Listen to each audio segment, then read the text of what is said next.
जय श्री राम। परम श्रद्धेय स्वामी जी के चरणों में कोटि कोटि नमन। परम श्रद्धेय श्री गुसाई जी के चरणों में कोटि कोटि नमन।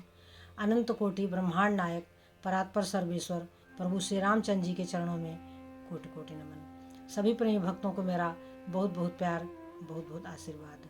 श्री राम जय राम, जय जय राम।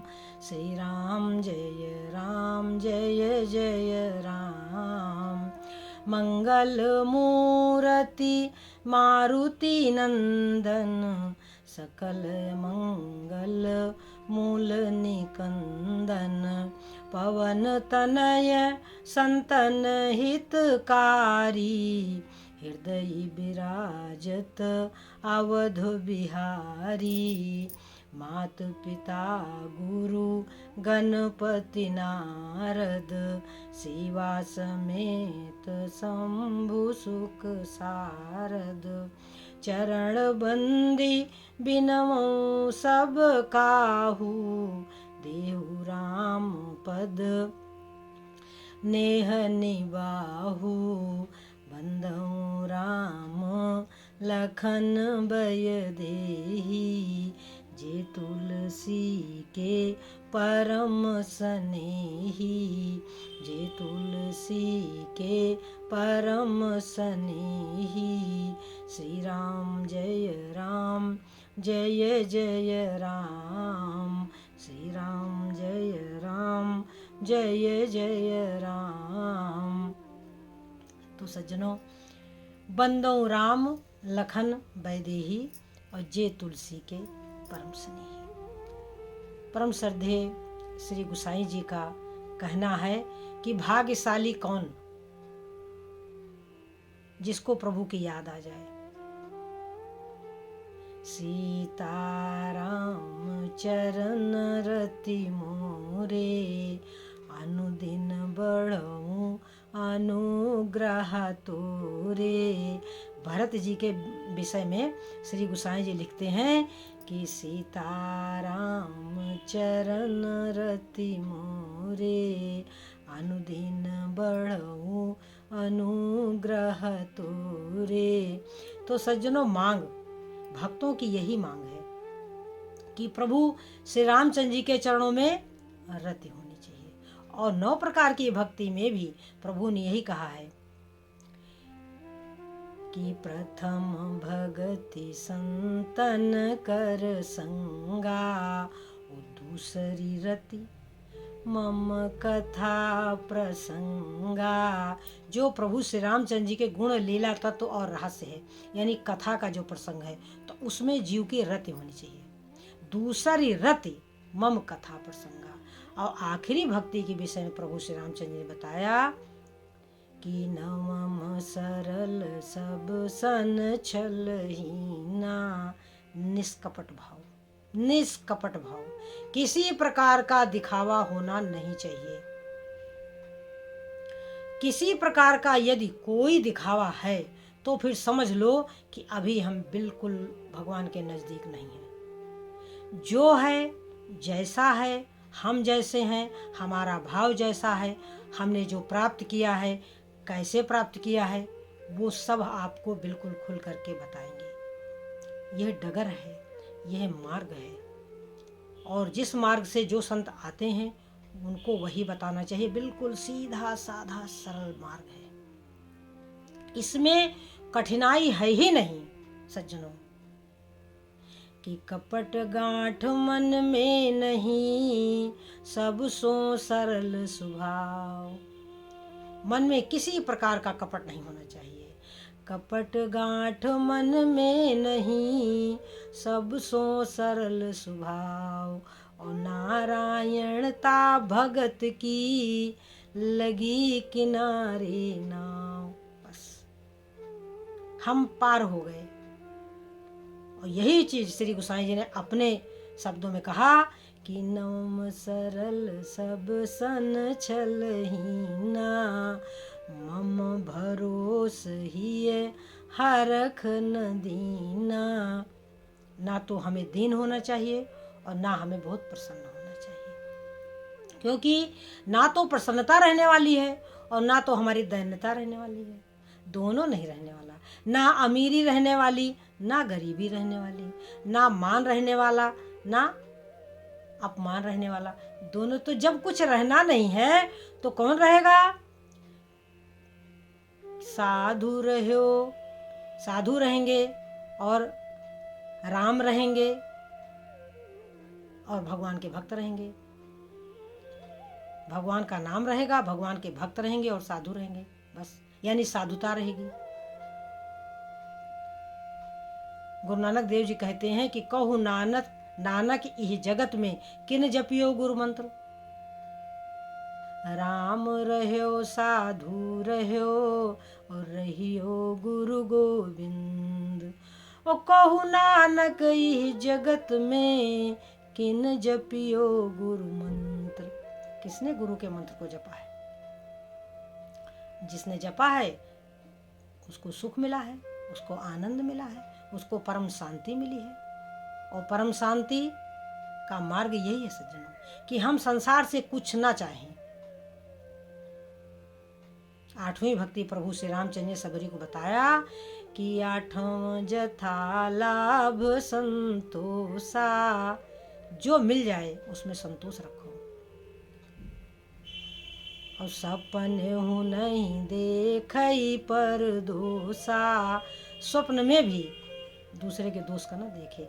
जब तक हमें दोष आदि दिख रहे हैं सज्जनों, तब तक अभी हम संसार रूपी सागर से पार नहीं हुए। दिखना क्या चाहिए? प्रभु श्री रामचंद्र जी ने उत्तर कांड में भरत से कहा कि सुनो तात माया कृत गुण अरु दोष अनेक। अनेकों गुण हैं, अनेकों दोष हैं, परंतु यह है माया कृत। सुनो तात माया कृत गुण अरु दोष अनेक। और गुण यह उभय न देखी हई, देखई सो अविवेक। संसार में गुण और दोष से बना ही हुआ है संसार कि जड़ चेतन गुण दोष में विश्व कीन करतार। संत हंस गुण गहाई पै परिहरि बार विकार। तो यही प्रभु श्री रामचंद्र जी ने भरत जी को कहा, संतों के और असंतों के लक्षण को बताते हुए कहा, हे भैया, गुण और दोष से भरा हुआ ये संसार है, परंतु गुण क्या है कि हम दोनों को न देखें, ना तो किसी के अच्छाइयों को देखें और ना किसी की बुराइयों को देखें। फिर देखें क्या? प्रभु को देखें, भगवान के गुण लीला तत्व और रहस्य को देखें। उनके शब्द, नारायण के शब्द हमारे कानों में गूंजने चाहिए, हमारे मन मस्तिष्क में प्रभु के शब्द गूंजने चाहिए, क्योंकि वह प्रभु, उनका नाम, उनकी लीला, उनके गुण, उनका धाम सब राम ही हैं। इसलिए भगवान के गुण लीला तत्व और रहस्य जो है को छोड़ करके बाकी संसार में देखिए, जैसे हम किसी व्यक्ति का बड़ाई करते हैं, मान लीजिए, अच्छा, जिस व्यक्ति से हम बड़ाई कर रहे हैं और जिसकी कर रहे हैं, तो उस व्यक्ति का उस व्यक्ति के प्रति क्या भाव, इसका तो कुछ पता है नहीं। हमारी दृष्टि में वह व्यक्ति अच्छा है जिसकी हम बड़ाई कर रहे हैं, परंतु जिससे हम बड़ाई कर रहे हैं उसके मन में उस व्यक्ति के प्रति क्या भाव है, कुछ पता है आपको?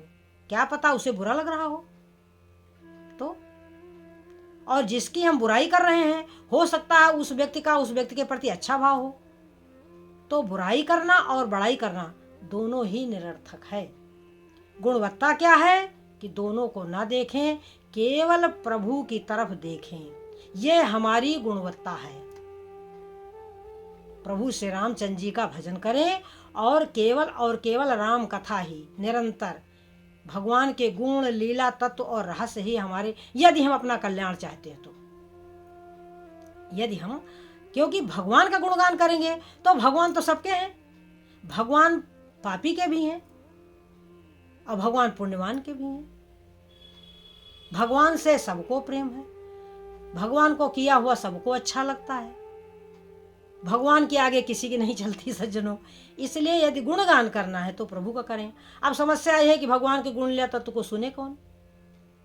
तो उसके लिए मंच है, क्योंकि उसके लिए भी कहा गया कि कहिए न ये सठ ही हठ सीलही, जो मन लाई न सुन हरि लीलहीं। जो कामी, क्रोधी, लोभी, अहंकारी हो, जो चराचर के स्वामी प्रभु का भजन नहीं करता, उसके सामने तो बिल्कुल नहीं, भगवान का भी गुणगान नहीं करना चाहिए सज्जनों। इसके लिए दो स्थान है, या तो अपने मन में भगवान का ध्यान चिंतन करो, गुण लीला तत्व का एक एक करके चिंतन करो, जैसे भरत आदि करते हैं। भगवान के भक्तों का यही कार्य है सज्जनों, उनके मन मस्तिष्क में भगवान के गुण लीला तत्व और रहस्य चला करता है सज्जनों। तो या तो फिर ये कार्य करो, और नहीं तो फिर देखो मंच बना है, आप व्यास गद्दी पर बैठ करके भगवान का गुणगान करो। वहां पर जो जाएंगे वो केवल राम कथा सुनने के ही उद्देश्य से जाएंगे, यानी कथा सार्थक है, वहां पर व्यास गद्दी पर सार्थक है। और या तो आजकल है कि भाई यूट्यूब का माध्यम है कि आप अपने ज्ञान को, सुंदर ज्ञान को देखिए सज्जनों। आज के समाज में लोग अश्लीलता का प्रदर्शन कर रहे हैं, जो कि हमारे समाज का बहुत बड़ा नुकसान है, बहुत बड़ा नुकसान है। प्रदर्शन करना है तो अच्छी भावनाओं को दिखाओ अपनी, अश्लीलता दिखा करके हमें क्या मिल जाएगा, और समाज को तो हम गलत संदेश दे ही रहे हैं सज्जनों। तो इसलिए इस पर रोक लगनी चाहिए। लोगों को भी चाहिए कि जो गलत तरीके से हंसना, बोलना, गलत बातें करना करते हैं, तो उनकी तरफ उसको ध्यान से ना सुने, क्योंकि भाई मोबाइल में बहुत सारी अच्छी चीज़ें हैं, भगवान की कथाएं हैं, सुंदर सुंदर अमृत विचार हैं, सुंदर सुंदर भजन हैं, अच्छी अच्छी चीज़ें हैं, भोजन बनाना सीखें, अनेकों प्रकार के गुण हैं, सब कुछ है, इंटरनेट पर सब कुछ है।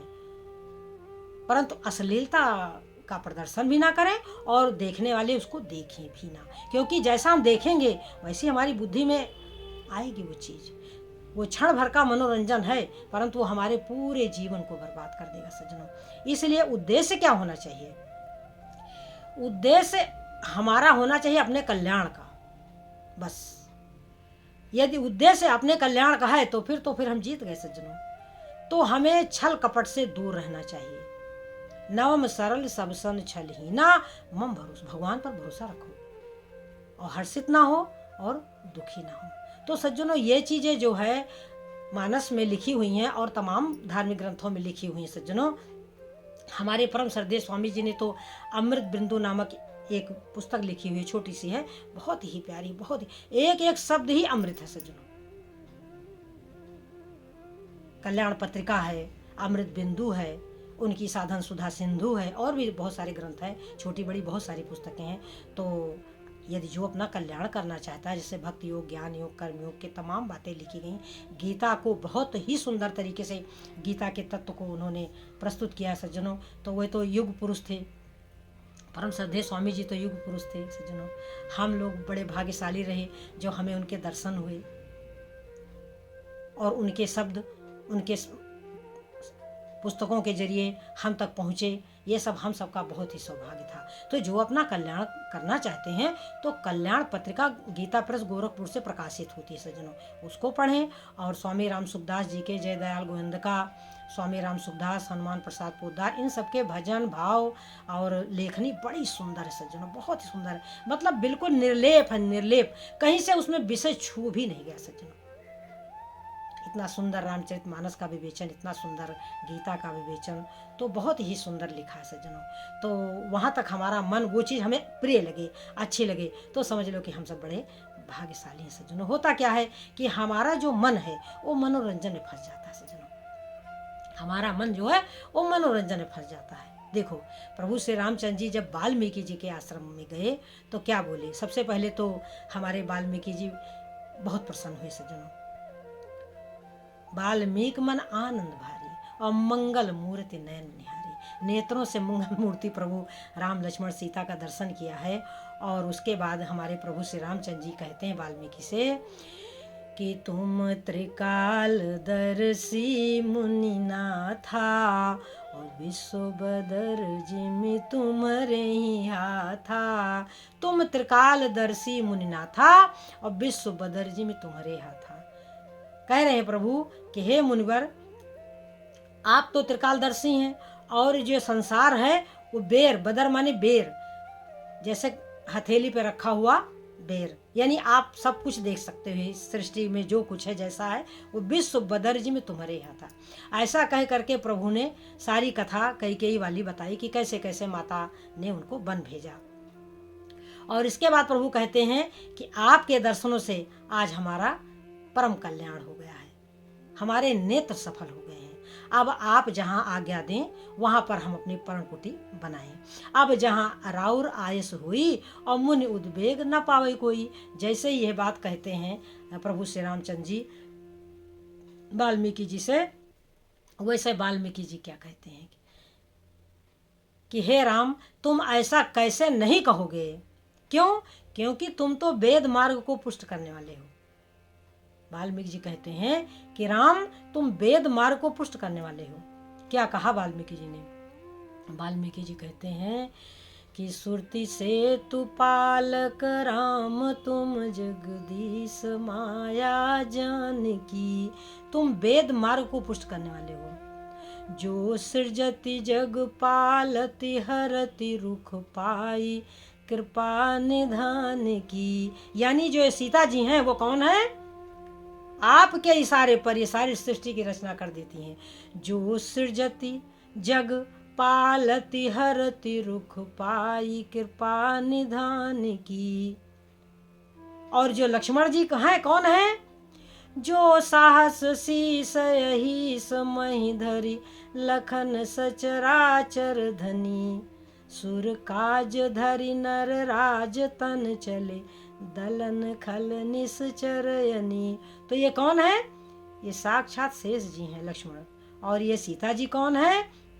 ये आपके इशारे पर अनेकों ब्रह्मांडों की रचना कर देती हैं। तो राम, तुम ऐसा क्यों नहीं कहेंगे? वाल्मीकि जी कहते हैं कि राम स्वरूप तुम्हार, बचन अगोचर बुद्धि पर, अविगत अकथ अपार, नेति नेति नित निगम कहा। ऐसा वेद कहते हैं कि भगवान मन वाणी से परे हैं।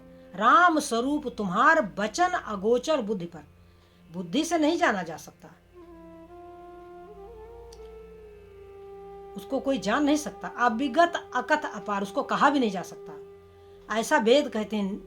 नेति नेति नित निगम का। अब पहचानता कौन है? जग पेखन तुम देख निहारे, विधि हरि शंभु न चाव निहारे।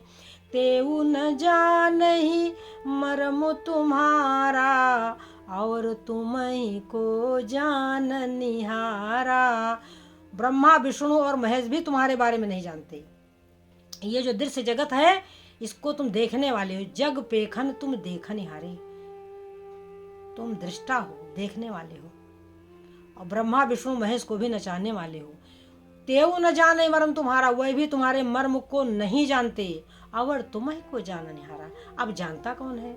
सोई जानई जेहि देहु जनाई। तुम जिसको जना देते हो। और जानत तुम ही होई जाई। तुमको जानने के बाद तुम्हारे स्वरूप को पा लेता है जीव। तो सज्जनों, यही है कि तुम्हारी कृपा तुम्हें रघुनंदन, और जान ही भगत भगत उर चंदन। तो वाल्मीकि जी ने ऐसा कह करके कह रहे हैं कि पूछहु मोहि कि रहूं कहाँ, और मैं पूछत सकुचाऊं। जहाँ न हो तहाँ देहु कही, तुम ही दिखाओ उठाऊं। तो तुम कहाँ नहीं हो, यानी तुम सर्वत्र हो। और इस तरीके से कह करके हमारे वाल्मीकि जी ने भक्तों का हृदय ही भगवान का घर बताया। सज्जनों, तो भगवान को यदि हम चाहते हैं, यदि हमारा उद्देश्य अपने कल्याण का है, और यदि हम भगवान को से ही प्रेम करते हैं, तो हमारे लिए कोई सिद्धि असिद्धि मायने नहीं रखती। सज्जनों, हमें तो नारायण चाहिए। हमें क्या चाहिए संसार में? संसार में यदि कुछ चाहिए तो फिर हमें प्रभु की प्राप्ति कैसे होगी? केवल और केवल हमें प्रभु से ही काम है। संसार में कौन हमें क्या कहता है, इससे हमारा कोई मतलब नहीं है। हमें अपना कार्य करना है, हमें अपना कल्याण करना है। सांसारिक रिद्धि सिद्धि के चक्कर में यदि हम पढ़ेंगे तब तो फिर सज्जनों गए काम से। यही चीज़ें तो हमारे जीवन को बर्बाद करने वाली हैं। यही तो हमारा मन भटक जाता है। प्रभु ऐसी कृपा करे कि हमें प्रभु ही प्रिय लगे, हमें केवल नारायण ही प्रिय लगे सज्जनों। तब समझो कि अब हमारा कल्याण हुआ। तो सज्जनों ये है कल्याण मार्ग। जय मीरा के गिरधर नागर, जय तुलसी के सीताराम, जय नरसी के सांवरिया, जय सूरदास के राधे श्याम। श्री राम जय राम, जय जय राम, भज प्यारे तू सीताराम। जय श्री राम।